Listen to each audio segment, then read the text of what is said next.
Don't you know that in this day and age, you cannot share your thoughts, your true thoughts, your opinions? You cannot be seeking the truth. My God, what are you crazy? You're going to get fired for that. We don't want to know what you think. If it's not group think, if it's not hive mind think, if you're actually thinking for yourself, you can forget about it. And you're nobody, I guess, until you're somebody that's been fired over the past 5 years. Didn't y'all learn from me when I got fired in 2022 that you can't speak your mind? You can't seek the truth. You cannot try to warn people if it goes against the establishment that has hired you, whether they be a broadcaster or whether they be the government. And the latest is, have you heard about this girl? She is a conservative staffer. Her name is, Lindsay Shepherd, a BC Conservative Party staffer who called the orange survivors flag, which honors residential school survivors, a disgrace, and a fake flag on social media, has been fired. Oh, it got juicy. Actually, here's her tweet. Her tweet was actually more, she actually laid it out there, but quite harshly. But this is her tweet. The orange shirt and the orange flag perpetuate untruths about Canadian history, such as the grandest lie of all, that 215 children's graves were unearthed in Kamloops. It is a disgrace that this fake flag lies in front of the provincial parliament buildings, and it is a disgrace to see the shirt of lies framed prominently and permanently beside the coat of arms so that locals and tourists cannot view our insignia without having their eye drawn and redirected to the orange shirt. Look at this. I'll just make this big so you can see. She wasn't mincing words at all, and she's a Conservative Party staffer, and those words unfortunately got her fired, and it drew the attention of a CBC reporter as well. But the girl Lindsay, she's pregnant. She's, I think, 32 weeks pregnant right now, and she put out a video, and it was really interesting. But let's watch a little bit of the video and listen to her getting fired. We've now seen this a couple of times, right? Travis Donraj released his video. This girl's released her video. I'm the only one that hasn't really released mine, and mine is years old. What's wrong with me? Okay, but let's have a look. Okay, I'm going to play a couple minutes of this. Last week, I posted this on X, which I just read to you. It was a critique of Orange Shirt Day and this orange flag that is flying outside of the British Columbia legislature. I can give more context later, but I want to start off right away with the audio recording of me getting fired by the Conservative Party of BC over this tweet. The call is with HR, and I don't think they need to be named because they are just carrying out what the leader, John Rustad, told them to do. So I'm not out for them. And here is that 2-minute and 13-second Teams call. Yes. Okay. Lindsay, this is not an easy call for us to make. Your tweet has caused significant issues across the province. Whatever. Ugh. Whether done intentionally or not, this is not the behavior that is expected from staff. And John Rustad has made the decision that we have to let you go effective immediately. Ugh. And I wanted to say thank you for your service. Ugh. You didn't fight for her. Okay. Lindsay, I'll be sending you a letter to your personal email, which outlines your termination without cause, and it will outline your final pay and benefits, and it talks about your equipment, but I understand you just have a laptop, and if you could just leave that on your desk, that would be great. Okay. I just want to say as my piece that I did what was asked of me, and I immediately took the tweet down when I was asked by Bruce Bandman. And when I was asked to not speak to Katie DeRosa, I didn't. So the thing is, like, I did follow directions. They don't care. Okay. But whatever. As I said, John Rustad has made the decision. Okay.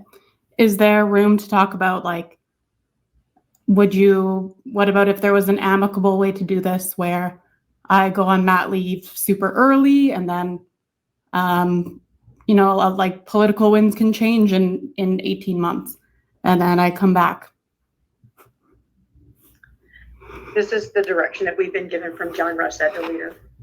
Now, the thing is, I'm being accused of creating a province-wide rift or whatnot, but it was only 2 NDP MLAs, so members of the Legislative Assembly from the leftist party. It was 2 of them who posted about my tweet on X, Rohini Aurora and Spencer Chandra Herbert, if that means anything to anyone. And that was enough for the party to panic, demand I delete the tweet, and ultimately fire me. Yeah, that's just that this is the way it goes. You can't have your own thoughts. They want to police your thoughts. I mean, and Spencer Chandra Herbert, a lot of you know. Rohini Aurora, I had to look her up, and once I looked her up, I did recognize her.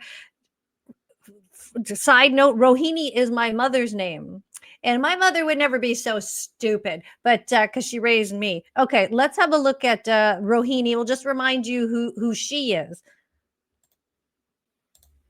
Okay, Miss Rohini. Thank you, Mr. Speaker.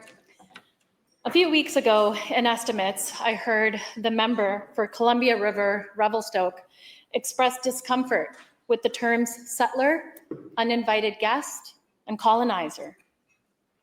That prompted me to deeply reflect on where these terms come from and why they matter. Even if we didn't personally cause colonization, we live in a country shaped by it. That's why many non-Indigenous people, including myself, use the term settler, uninvited guest, or for white folks who self-describe as colonizer. It reminds us that we are here because of a colonial system that still impacts Indigenous communities today. Cut the crap. What are you gonna sit here and whine about the fact that there's no clean drinking water and stuff like that? Well, there should be. That's an easy fix. Why is that taking years? It is the government. It has nothing to do with the people who colonized back in the day. You're an Indian, and your Indian guilt is totally misplaced. You totally are kowtowing to this. It's not your land anyway. You know who owns the land? Not even the natives own the land. It's the crown. The crown owns the land. About 89% of Canada's land area is crown land. Today, the hereditary chiefs are not sovereign. According to the Supreme Court of Canada, the crown holds sovereignty over the whole of Canada, including reservation and traditional lands. We just try to appease the native groups for whatever reason. And the reason that John Rustad is doing this is because I don't think you can get anything passed. You're not held to the same regard if you don't discipline people who speak out against the 215, and the fact that people have been given money from France. I heard it was 24 million to dig, and no one is digging. It's probably more than that. How do you have that much money given to you? You claim the 215, but you're not going to dig anything up. And based on the video that I did the other day, reading all the comments, people want proof now. People don't want platitudes. People want proof. And nobody is denying that perhaps bad things happened. But you can't go on like this, firing people who speak their mind. I mean, she really laid it out there, and she probably knew that there would be consequences.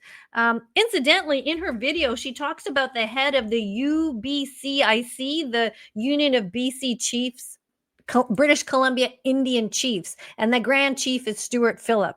I mean, you'll know what he looks like. It's this guy here.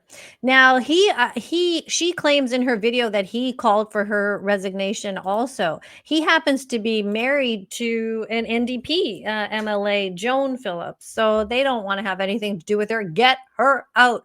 Rustad panics, get her out. I always feel bad talking badly about Rustad because I did meet him once. I liked him. I liked the things that he had to say. I thought he would have been very positive for this province, better than that activist giraffe Premier David Eby, who doesn't want any pipelines.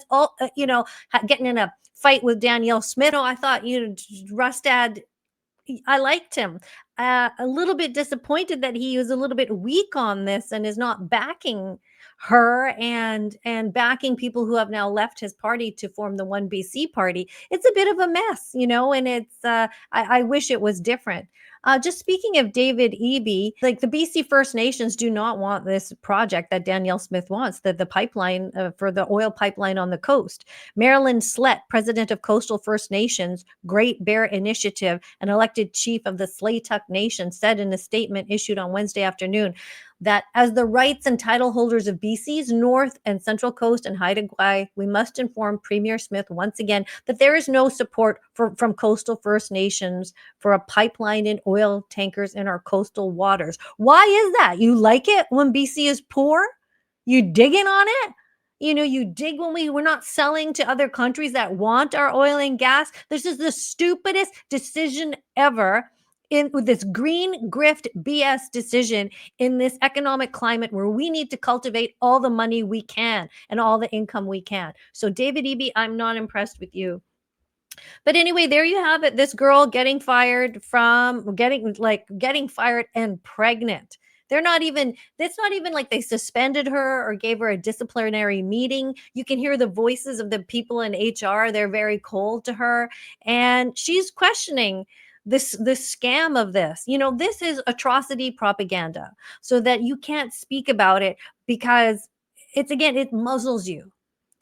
It's the whole thing of the mask, right? It's like the mask was the penultimate thing. That's why it bothered me so much. But it is like, you can't speak about it. You cannot speak about an atrocity because you will be seen as an insensitive bigot. And we need to be shown proof.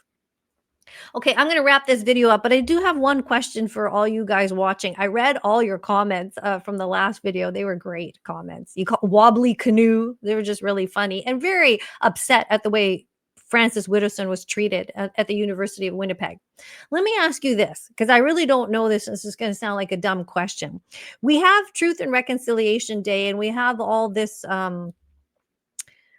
what's the word, pandering, I don't know if that's the right word, but we have all this massive support for the natives, which is fine, but it's really gone a bit too far.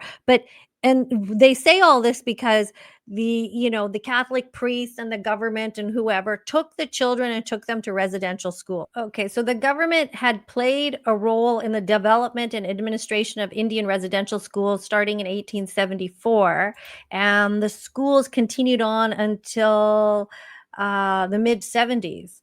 Okay, some 150,000 Aboriginal children, this is from the government website, were removed and separated from their families and communities to attend residential schools.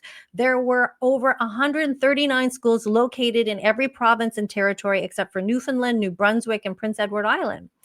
Interesting. While most Indian residential schools ceased to operate by the mid-1970s, the last federally run school closed in the late 1990s. Okay, this was the question I was going to ask you guys. How did they take the kids? Like, if somebody comes to my house, if I live on a reserve or live in a house, and you come to my home and you say, well, I need to take your kids because they're going to go to school, but they're not going to live with you. Over my dead body, are you going to take my kids? Even if you come in a nice way, even if you say, oh, it's the right thing to do, and it's we've got to educate them, and we'll look after them, and we'll feed them and clothe them, and da da da da. No, you're not taking my kids. I would never give up my kids. My kids had an opportunity through my husband to go to boarding school, and I said, no, no, no, no, no. The kids don't belong in the school. The kids belong with mother and father. You cannot take my kids from me, especially when they were young school-age kids. I don't understand how they were taken. I don't understand how 150,000 sets of parents were like, okay, I can understand certain situations. If you're a mom, you couldn't afford it. You thought you're giving a kid a better life, so you might send your kid to a school. Okay, maybe I can understand that. But how did they get the kids to go to the residential schools in the first place? Was it by force? How did it happen? Because there's no way on God's green earth, it would be over my dead body. You would have to kill me to take my children away from me and to live somewhere else. So, I mean, I know that sounds dramatic, but I don't understand how they kept doing this in society from 1874 to the 1970s, where the kids kept going. Why did the parents keep sending the kids? Put your foot down if it was such a shitty place. Didn't you learn the first time That stuff should have been shut in the, if it started in 1874 and it wasn't working, I give you like 5 years. Maybe by 1879, you should have shut that shit down, but you let it go for another 100 years. What actually happened? And I'm not trying to denounce what kids went through or the pain they suffered or the racism they suffered or the losing of their identity. I have massive sympathy for that. But what actually happened? People have hit their limits now, and you can't get anything built in this country. You can't get anything done. The only good thing I ever heard was the native stepped in and said, "Sawed off" with the ostriches. So if someone can answer me that question or give me a guest to interview, put it in the comments or email me. I want to know. Okay, thank you so much for joining me today. I always have a rant. I can't stop myself. If you like my channel, please subscribe to my YouTube channel. Anita K is how you find me on YouTube. Please like and subscribe and do all those great things that help the channel grow. Okay, thanks for watching this video, and I will talk to you in the next one.